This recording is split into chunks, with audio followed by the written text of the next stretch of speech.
वीरभद्र को जलाने के बाद शंकर दुख करते हुए बैठे थे। ये गोरखनाथ के ध्यान में आते ही वह उनके पैरों पड़ा व बोला, वीरभद्र का आपको अत्यंत दुख हुआ है, लेकिन आप यदि उसकी हड्डी मुझे ला दे तो मैं उसे जिंदा कर दूंगा। फिर मैं वीरभद्र की हड्डी ढूंढ कर लाता हूँ। इतना कहकर शंकर युद्ध भूमि में गए। जो हड्डियां शिव नाम स्मरण करती वो हड्डियां वीरभद्र की है, ऐसा पहचान कर भगवान शंकर ने उन हड्डियों को गोरखनाथ के पास लाया। गोरखनाथ ने संजीवनी मंत्र सिद्ध कर भस्म वीरभद्र पर डाली और वीरभद्र धनुष्यबाण पूछने लगा और कहने लगा कि अभी राक्षसों का संहार कर आखिर गोरखनाथ को मैं यमपुरी पहुंचा देता हूँ। तब भगवान शंकर ने उससे कहा, अब व्यर्थ मत बोल। फिर उसे सारा समाचार सुनाकर उसकी व गोरखनाथ की मित्रता करवा दी।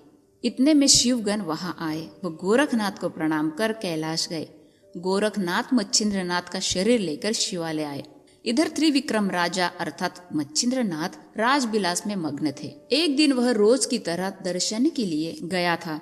उस समय गोरखनाथ मच्छिंद्रनाथ के शरीर के टुकड़े लेकर बैठा हुआ दिखाई पड़ा। तब राजा उससे प्रेम से मिले। फिर सारा समाचार पूछने के बाद गोरखनाथ ने उससे घटी सारी घटना कह सुनाई। उसने उसे कहा कि कुछ दिन और धीरज रखो, धर्मनाथ को गद्दी पर बिठाकर मैं आता हूँ। ऐसा कहकर वह राजमहल में गया। उसने उसी समय प्रधान से विचार विनिमय कर अच्छा मुहूर्त देख धर्मनाथ का राज्याभिषेक करवाया। उस समय याचकों को बहुत धन देकर संतुष्ट भी किया था। और कुछ दिन के बाद त्रिविक्रम राजा के शरीर से निकलकर मच्छिंद्रनाथ शिवालय में रखे अपने शरीर में प्रवेश किया। इधर राजा को उठने में देर हुई, इसलिए रानी महल में आकर हिलाने लगी तो राजा का शरीर शव की तरह पड़ा था। फिर वह जोर से रोने लगी। उतने में धर्मनाथ प्रधान व और लोग दौड़कर आए। वहां हाहाकार हो गया था। त्रिविक्रम राजा मर गया यह सुन गोरखनाथ ने संजीवनी प्रयोग से मंत्र कर भस्म अस्थि मांस इकट्ठा किया। तभी मच्छिंद्रनाथ ने शरीर में प्रवेश किया व उठ बैठे। इधर राजा के सारे संस्कार निपटाकर लोग अपने घर गए। सिर्फ रेवती रानी ने शिवालय में मच्छिंद्रनाथ का पता लगाया। धर्मनाथ को दुख से खाना पीना कुछ भी अच्छा नहीं लगता था। उसे अपना प्राण भी अच्छा नहीं लगा। ये देख रेवती ने उसे कहा, तू व्यर्थ शोक क्यों करता है? तेरे पिता मच्छिंद्रनाथ है और वे चिरंजीव है। तू प्रत्यक्ष शिवालय में जाकर उनको देख कर आ। मच्छिंद्रनाथ मेरे पिता कैसे? उसके पूछने पर सारा वृत्तांत बताया। ये सुन वह सारे लवाजमा सहित शिवालय में गए। वह मच्छिंद्रनाथ के पैरों पड़ा। वह उसे पालकी में बिठा राजवाड़े में लाया। बाद में मच्छिंद्रनाथ, गोरखनाथ व चौरंगीनाथ वहां साल भर रहकर तीर्थ यात्रा पर जाने को निकले। धर्मनाथ को बहुत दुख हुआ। वह भी उनके साथ जाने को तैयार हुआ, लेकिन मच्छिंद्रनाथ ने कहा कि 12 वर्ष में मैं वापस आऊंगा, तब तक रेवती माँ की सेवा व राज वैभव भोग। फिर गोरखनाथ से दीक्षा देकर तुझे अपने साथ ले जाएंगे। ऐसा समझाकर वे तीनों निकल गए। वे तीनों तीर्थ यात्रा करते धामानगर गोदा किनारे आए। वहां गोरखनाथ को मानिक किसान की याद आई। उसने मच्छिंद्रनाथ को लड़की के साथ हुई बात बताई। खेत की जगह ध्यान में रखकर वे वहां आए तो वहां मानिक लकड़ी के समान राम नाम मंत्र का जाप करते हुए खड़ा था। उसे देख यही वह मानिक है, ऐसा मच्छिंद्रनाथ से कहा। फिर तीनों उसके पास गए व उसे तब पूरा करने को कहा। उसने उत्तर दिया, तुम्हें ये फालतू बातें चाहिए किस लिए? तुम जाओ। जो भी उसे पूछा जाता उसका वह उल्टा ही उत्तर देता। ये देख गोरखनाथ बोला कि मैं इसे युक्ति से ठीक करता हूँ। फिर गोरख अकेला ही उसके पास खड़ा हो गया।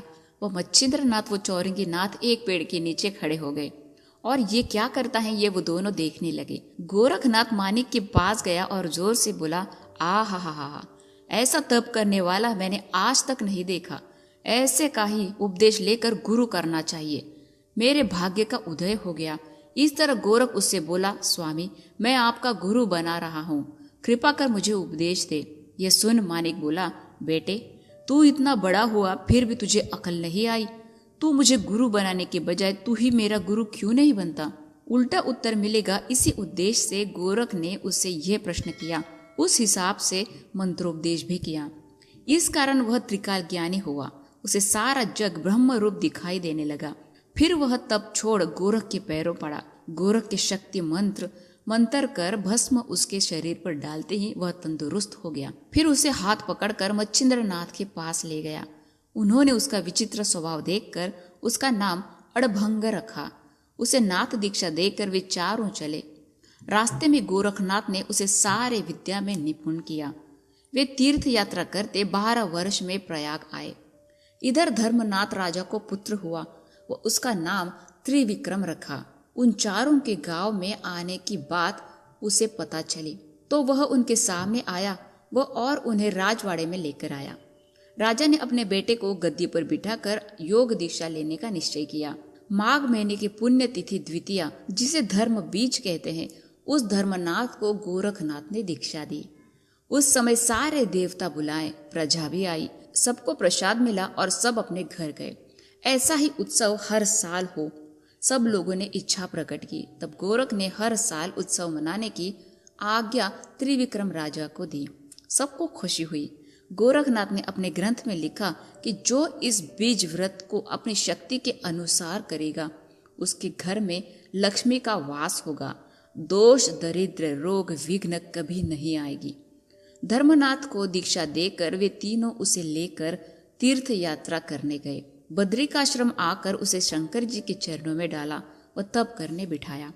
अब हम 12 साल बाद मिलेंगे, ऐसा उसे कहा। समय समाप्त होते ही वापस आए व बड़ा उत्सव किया। उस समय सब देवता बुलाए उसे आशीर्वाद देकर सारे देवता वापस गए। गोरखनाथ, मच्छेंद्रनाथ, अड़भंगीनाथ ऐसे 5 तीर्थ यात्रा पर गए। ब्रह्मदेव के वीर्य से 88,000 ऋषि उत्पन्न हुए।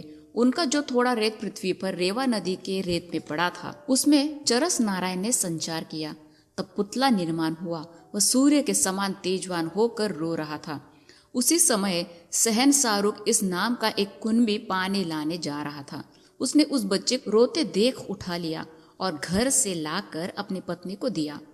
रेवा नदी के किनारे रेत से मिला, इसलिए इसका नाम रेवणनाथ रखा और अपने बेटे के समान उसका पालन किया। वह थोड़ा बड़ा होने पर अपने बाप के साथ खेत में काम करने चला गया। एक दिन सवेरे रेवणनाथ बैल लेकर जंगल में जाते समय दत्तात्रेय से भेंट हुई। उन्हें देखते ही उसे पूर्व ज्ञान होकर पहले जन्म की याद आई।